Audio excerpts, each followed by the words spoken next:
So the thing I want to talk about today is something that has been very close to my heart, but I realized it a couple days ago, and it's been something I've seen in some of my clients, yeah, in some of my clients, and I've seen it in a lot of people in general, especially people that have gone through a lot of trauma. So let's talk about it. And what we're going to talk about is the guilt of wanting more than you're given as a child, right? There's many dimensions to this.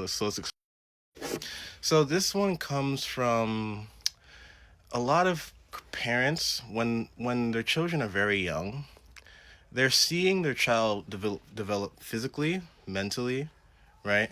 So they're seeing their child go from a little baby that can't do anything to a human being that can walk, talk, sing, read, like do stuff, have free will, whatever, they're seeing that happen. And one thing a lot of parents who have unresolved trauma like really fear, like it's like a compulsive fear for them, they fear that this child will one day abandon them. They fear that this connection that they feel to this child will be severed and ripped from them. Because underneath that fear really is their own experience of being raised in an emotionally invalidating and distant family, right? So in an emotionally invalidating system, when emotions come up, they are brushed away, they're shooed away, they're told that's being annoying, and so children in that environment learn how to hide their emotions.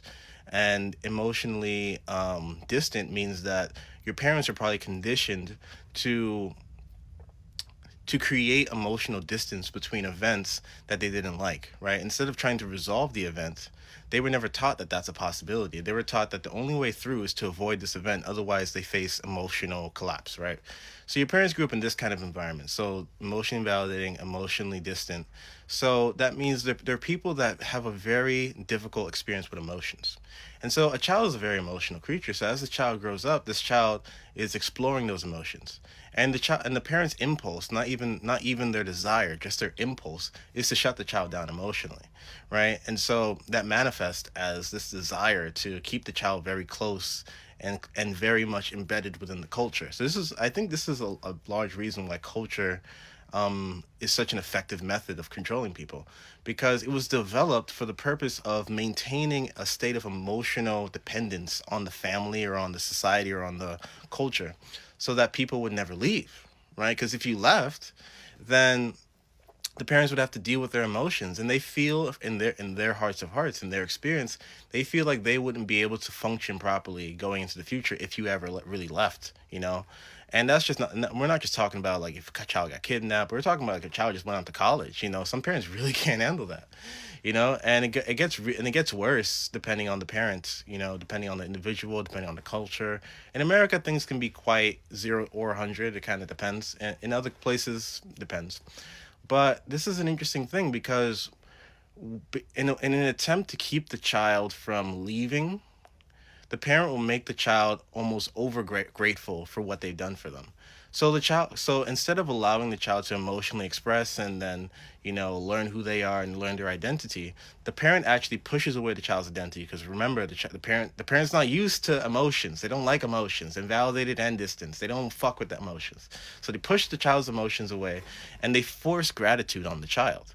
And so, but this forced gratitude is not intelligent. It's very much sporadic. It's intelligent in the sense that it's consistent, but it's sporadic. It's an attempt to control. It's not really an attempt to help, nurture, or support all the things a child needs. This is actually an attempt to control coming from a dark place of insecurity, right? And this insecurity is kind of well earned, not gonna lie. They might have spent 20, 30 years in a family that was abusive, so we can't really knock them too much. But what this will do is that the parent will sometimes say things like, "Why are you going out? You have stuff here. Why are you eating outside? You have food here. Why are you talking to other people? You have people to talk to right now." Like, oh, why are you stacking those boxes? We got boxes over here. It's always just implying that there's something wrong with leaving the home. There's something wrong with trying things out that are outside the culture, because that's their fucking fear. Like, that's not intelligence. That's not them trying to prepare you. That's not them trying to save you. That's them being fucking terrified of what it means for them emotionally if you were to leave. And so, what you got to get it through your head that your parents are not like the saviors of your life. Your parents did not save you if you grew up in this kind of environment. Your parents did not help you. Your parents actually disabled you, because they disabled you from having emotional independence, because emotional independence allows you to connect to the world. It allows you to go out into the world and find something that interests you and stay interested in it. Like learning a new song on the piano, learning going to a new country, getting a new laptop and playing a new video game on some weird part of the internet.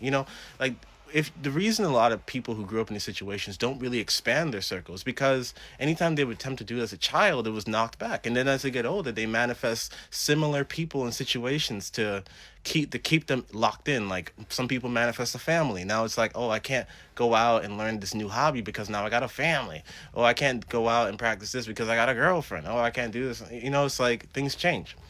But it's not. But things. What I guess the way you could say it is, the physical world changes, but the emotional state, the mental energy that's creating the reality you're experiencing, never changes, and that is a tough predicament to be in. So how do you get out of that? Right? Because from your perspective, you are just trying to express yourself, and every time you try to do that, it gets knocked down. Right? But now you're an adult. You're a grown man, but you spent 10, 20 years, 30 years experiencing this shit. So how do you get out of it? Well, what has happened is quite catastrophic. So I'm going to try to explain it to you, but understand that we are going to fail in this explanation because it's much deeper and much more intense as a real experience compared to a message that you're getting from some guy on TikTok. Like this, it's much deeper than how I can explain it, but I'll explain it in a way that will help you understand why it's that way. The human being has several brains. We have our obviously our big, the representative, the big brain, the conscious mental brain, the mind, as a lot of people call it. But we also have other brains. We have our genitalia system that has like its own mind of its own. It's actually referred to having a mind of its own. And then we have the heart. The heart is like the emotional center of the body, right? And it makes sense because the heart is the center of the body. All emotions, all energy goes through the heart at some point. As a matter of fact, the heart pumps all the blood in the body. It's like a central functioning organ. Without the heart, you really don't have a deep connection to yourself, right? And when people feel something is off, they feel it in their gut or their heart, right? In that area. So what this kind of um conditioning, growing up with these kind of parents, does to you is that it makes you very emotionally distant from your own emotional center, your emotional intelligence. Because the reason you're expressing like sporadically, spontaneously as a child is because your emotional centers are coming online. They're coming into connection with the larger world as a whole. And this world's old, so there's a bunch of energies coming into you as a child. You're learning new things from your parents, from television, from this, from that. And so you have a desire to connect with the parts of it that feel the most representative of who you are at that time. But every time those things are shut down by your parents, what they're also doing is shutting down your emotional intelligence, your emotional intuition system. They're shutting down your intuition, shutting down your awareness of the world. And so as a result of that, you become much more reclusive as an individual. And so you might find yourself masturbating or locked into your phone or have some weird addiction because the emotional aspects of you that would force you to be open and connected to the world are actually shut down because you've experienced this kind of rejection, isolation, and distance from your family for 10, 20 years. So that's the first aspect. The second aspect is that you feel as if you have no identity because in order to form an identity, you have to go out and experience things and have experiences. But when you are constantly shut down because your parents want to control you, what ends up happening is that you develop a pseudo identity. You develop a personhood that allows you to survive the environment you're living in. But that's not an identity. That's a role. That's a character you're playing. So you might find yourself very much attracted to like stuff like Netflix and characters, specific characters to be specific. Like maybe this guy, Gus Fring, who knows? But you'll find things that reflect how trapped you are in the media and in the world. So those are two aspects. There's multiple aspects, but as you can see, there's quite a long list, and each one of the individual pieces on this list are quite crazy. They're quite intense. Just having one of these problems is enough. But like when you go through this kind of conditioning, you develop like those two plus like 15 more. So understand that recovery from this is gonna be long. It's gonna take like a year or two, but it's possible. Like it's not impossible. I fucking did it. I used to have such a bad stutter I couldn't even talk, but now here we are making 10-minute videos, almost a 10-minute mark. But yeah, thank you for listening. If you want to get direct help from me, you can check out my stand store. But yeah, peace.